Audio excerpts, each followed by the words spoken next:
probably wondering why the old doctor there has lost his googly eyes. Any chest cuts?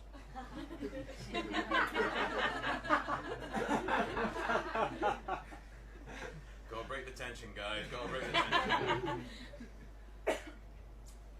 I never had any homosexual feelings before the incident. I could never tell whether those feelings were in me, and I'd never acknowledged them before, never even thought about them. Whether the incident had created them in me, made me pathologize the event to such a degree that I started to question everything about myself. Either way, they're there now, and that's fine. I used to hate that side of myself. I used to go to bed at night and wish I could wake up in the morning and it wouldn't be there anymore. I liked who I was before. But now, 6 years on, I think bisexuality is pretty cool. It means that every one of you here tonight can strike lucky, baby! I used to blame myself so much for what happened. Why did I drink it? How could I be so fucking naive?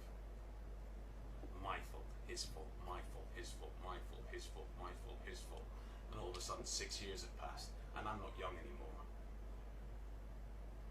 In some ways I wished it was my fault. Like if anyone was going to fuck up my life, I'd want it to be me. But it's not my fault. It's not my fault. And I don't know how I feel about that yet. I do not have those answers. But I did make 3 mistakes on the way, right? 3 mistakes on the way. 3 mistakes. Okay, 3 mistakes, right? Mistake number 1, wearing shorts and a t-shirt. I mean, I was practically asking for it.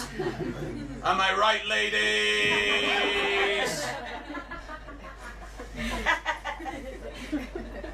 I'm joking. I'm joking.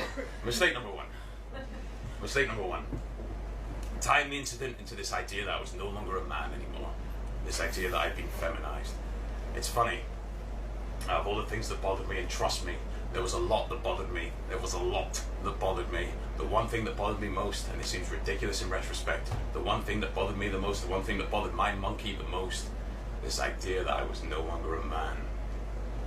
This idea that I'd been feminized. And 6 years on, what is masculinity? What does that really mean? It's just a word. It's just a box for people to put things in. It doesn't exist. And I let it bother me for 6 years. And if masculinity does exist, then masculinity is the problem with everything. It's the problem on my side in terms of not speaking out, but it's the problem on the other side as well in terms of doing something like this in the first place. A lack of power in a man's head driving him towards primal sexual monkey dominance. Masculinity creates wars. Femininity doesn't create wars. What women do we know have created wars, invaded other countries? Well, Thatcher in Argentina, but she had a big iron cock. I'm actually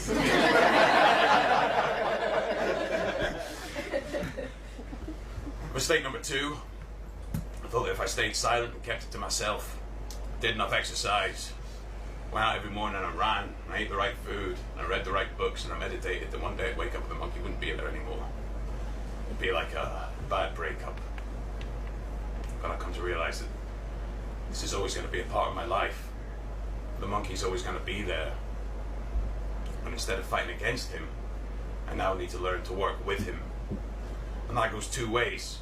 He needs to learn to work with me too. For example, he did not want me to do this show.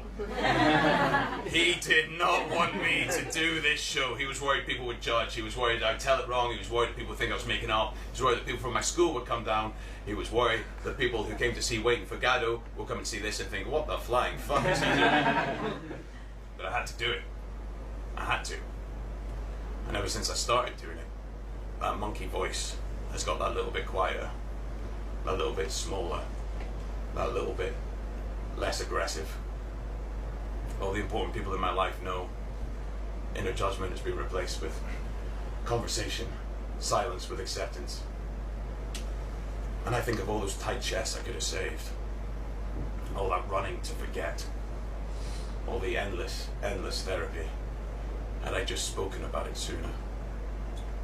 Sometimes the thought of something can be scarier than the thing itself.